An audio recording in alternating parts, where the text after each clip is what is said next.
convener, Confederation of all POJK organizations of 1965, 1947, 1965, 1971 camp non camp सब इकट्ठे होके हमने सब ऑर्गेनाइजेशन ने एक नई प्लेटफॉर्म बनाया है, ये वाला कन्फेडरेशन का। इसमें यह है कि आपको याद होगा कि 22 अक्टूबर 1947 को इतिहास का काला दिन है, जबकि हमारे JNK स्टेट पे कबायलियों ने, पाकिस्तान आर्मी ने उनको तैयार करके हमला कराया था। उसमें हमारे जो आजकल POJ के पास एरिया है, वहाँ पर रहने वाले हिंदू सिख हमारे जो थे, उसमें 45-50 हज़ार लोग हमारे मारे गए, उनका कत्लेआम हुआ, जेनोसाइड हुआ, और उसके बाद वहाँ से पलट के विस्थापित होके जम्मू कश्मीर, पंजाब, हरियाणा, दिल्ली, यूपी, राजस्थान, बॉम्बे, महाराष्ट्र में जाके वहाँ पर उन्होंने शरण ली। आज की हालत ये है कि आज के बाद हम हर साल 22 अक्टूबर 1947 जो है उसकी याद में, शहीदों की याद में 22 अक्टूबर को हम एक श्रद्धांजलि दिवस मनाते हैं। इस बार भी सब हमने ये डिसाइड किया कि 76 साल हो गए हैं हम लोगों को विस्थापित हुए, लेकिन सरकारें जितनी भी आई उन्होंने हमारे साथ धोखा ही किया, हमें पूर्ण तरह रीसेटलमेंट नहीं की हमारी। इसके ऊपर इतना हुआ संघर्ष चल रहा है 76 सालों से कि 2014 में एक पार्लियामेंट स्टैंडिंग कमेटी के पास से जब केस गया हमारा, पहले 1980 में गया था, उसके ऊपर भी कोई एक्शन नहीं हुआ। फिर 2014 में जब हमने गवर्नमेंट इंडिया होम मिनिस्ट्री के जो पार्लियामेंट स्टैंडिंग कमेटी है, जो गवर्नमेंट ऑफ इंडिया की पार्लियामेंट की बड़ी परमानेंट कमेटीज़ होती हैं, वहाँ पर जब हमने अपना रिप्रेजेंटेशन दी तो उन्होंने एक फाइनली हैरान होके कि ये इतना इशू इतनी देर पेंडिंग कैसे रहा, इतने लोगों के साथ नाइंसाफ़ी कैसी हो रही है, उन्होंने एक लंबी रिपोर्ट दी जिसको कि 183rd रिपोर्ट कहते हैं, 183 नंबर रिपोर्ट 22 दिसंबर 2014 को वो दोनों हाउसेज ऑफ पार्लियामेंट में टेबल हुई, पार्लियामेंट में भी, लोकसभा में भी और राज्यसभा में। लेकिन अफसोस की बात यह है कि उस इशू पे, उस रिपोर्ट पे आज तक एक्शन नहीं हो सका। उसका एक मेन रीज़न कारण ये भी था कि जो JNK ने जो एक हमारे लिए पैकेज रिकमेंड किया था, और फिर जो उस एक सेंट्रल गवर्नमेंट ने बाद में एक पैकेज दिया, उसमें हमारा ये था कि हमारे साथ बड़ी गलत चीज़ें बयान की गई थी। एक ये कहा गया था कि हमें जो इनको ज़मीनें दी गई हैं, इनको रहने के लिए घर दिए गए हैं, प्लाट दिए हैं। हमने वहाँ लिखा कि हमको रहने के लिए जो ज़मीन, जो हमारी एग्रीकल्चर लैंड दी है, उसके उन्होंने हमसे पैसे कट हुए हैं। 3500 रुपया हमें एक्सग्रेशिया मिला था, उसमें से 2500 रुपया इन्होंने हमारी ज़मीनों की काश्त कर ली, और मकानों के जो प्लाट, बख्शी नगर में एक जंगल होता था, वहाँ पर जो प्लाट दिए लोगों को, छोटे छोटे घर दिए, उसकी कीमत डाल के उन्होंने काम काट ली। हाँ, उन्होंने इंटरेस्ट के साथ हमसे 3500 रुपये में से काट लिया। 3500 रुपये हमारा एक्सग्रेशिया था, ये पार्लियामेंट की स्टेटमेंट है, पार्लियामेंट की गवर्नमेंट ऑफ इंडिया का ऑर्डर है।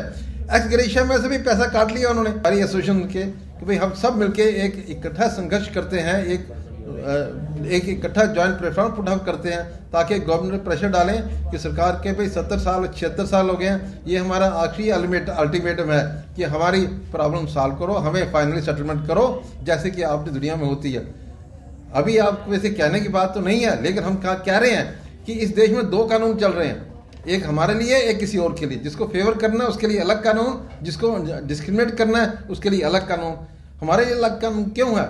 जो हमारे जम्मू कश्मीर से लोग विस्थापित हुए, से माइग्रेट हुए, विस्थापित नहीं हुए हैं, वो माइग्रेट हुए, खुद निकल के वहाँ से आए कश्मीर से, उनके लिए इतनी हमें इन्होंने गवर्नमेंट ऑफ इंडिया ने 25-30 लाख रुपए उनको कैश मंथली डोल दे रहे हैं, फ्री राशन दे रहे हैं, इनकम टैक्स में रिबेट दे रहे हैं, उनके बच्चों को रिजर्वेशन दे रहे हैं, इंजीनियरिंग कॉलेज, मेडिकल कॉलेज में नौकरियां दे रहे हैं पूरे, उनको प्लाट और मकान बना के दे दिए, उन्होंने टाउनशिप बना दी उनके लिए, और हमारे लिए कुछ नहीं। हम लड़ेंगे और आखिरी दम तक लड़ेंगे। मेरा नाम VK Datta, general secretary SOS international. जो आज का प्रेस कॉन्फ्रेंस बुलाई गई है, और आपके माध्यम से मैं ये कहना चाहता हूँ कि ये जो हमारा जो 22 अक्टूबर का प्रोग्राम जो पहला वो ब्लैक डे के में बुलाया था, उसके लिए प्रेस कॉन्फ्रेंस बुलाई, जो चट्ठा मोड़ में गाड़ी घाट के पास रीन पैलेस है, वहाँ पे प्रोग्राम रखा जाएगा सारा कुछ। दूसरा, हमारे जो मुद्दे जो हैं बहुत हैं, हमारी आज तक डिमांड तो एक भी नहीं पूरी हुई आज तक, जबकि जो माइग्रेंट्स जो आए हुए हैं उनके लिए तो सारा पिटारा खोल के रखा हुआ है। जैसे आज के खबर में आया हुआ है कि दिल्ली की सरकार ने 10,000 रुपया पहले चंदी मिलती थी, आज 27,000 रुपया कर दी है। क्या हमारे जो दिल्ली में जो डिस्प्लेस पर्सन रहते हैं, जो उजड़े वो लोग आए हैं, उनके लिए कुछ नहीं है? मैं तो कहता हूँ जो हमारे वहाँ लोग रह रहे हैं उनको भी जहर दे के मार डालिए, बाकी जो कुछ देना है उनको माइग्रेंट्स को दे दिए, कश्मीर माइग्रेंट्स। हमें ये दुख नहीं है, लेकिन हमारा हक पहले बनता है, क्योंकि सबसे पहले जो विक्टिम जो हैं 1947 के विक्टिम जो है हम हैं।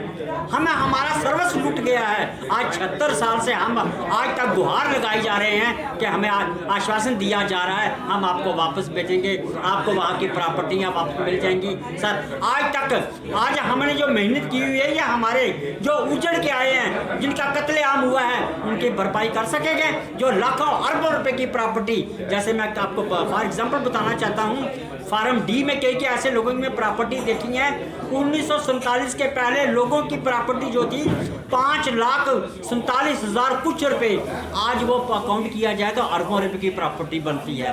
हम क्या कहते हैं, हमारा सबका विकास, सबका साथ और सबका विकास कहाँ पे है? ये मैं कहना चाहता हूँ। सिर्फ गवर्नमेंट ने डिवाइड एंड रूल पॉलिसी की हुई है। हमारे सिर्फ विकास उन माइग्रेंट्स के लिए है, हमारे लिए कुछ नहीं है। विकास उनके लिए है। हम जहाँ हैं हम तबाह हो चुके हैं, हम बिल्कुल बर्बाद हो चुके हैं। मैं ये गवर्नमेंट से कहना चाहता हूँ, अब इलेक्शन आ रही हैं, आप अभी देखेंगे हमारी जो इलेक्शंस की जो हमारी सीटें हैं, हमारी जो 25 असेंबली की सीटें हैं, उनमें से 8 सीटें हमारी दी जाएँ। हम देखेंगे पार्लियामेंट का हमारा जोर लगाएंगे कि जो नुमाइंदे चुनेंगे हम चैलेंज करेंगे हमारा हक कैसे बनता है। आज हमारा मौका है, कल इनको वोट मिल गए, जैसे हमारे मैं उनका नाम शरेआम नाम लूँगा, हमारे MOS डॉक्टर जितेंद्र सिंह जी और हमारे कई जो ऐसे MPs हैं, आज तक हमारे रिफ्यूजियों के बारे, POJ के बारे में एक शब्द नहीं बोले। इनका क्या कारण क्या है? इनको सांप सूंघ गया हमारे लिए? POJ के रिफ्यूजियों के बारे में बोलना चाहते हैं? इनको शर्म आती है बात करने के लिए? कश्मीर माइग्रेंट्स के लिए बात करते हैं। मैं इतना ही कहूँगा, दर्द है दिल में, आंसू आते हैं दिल में।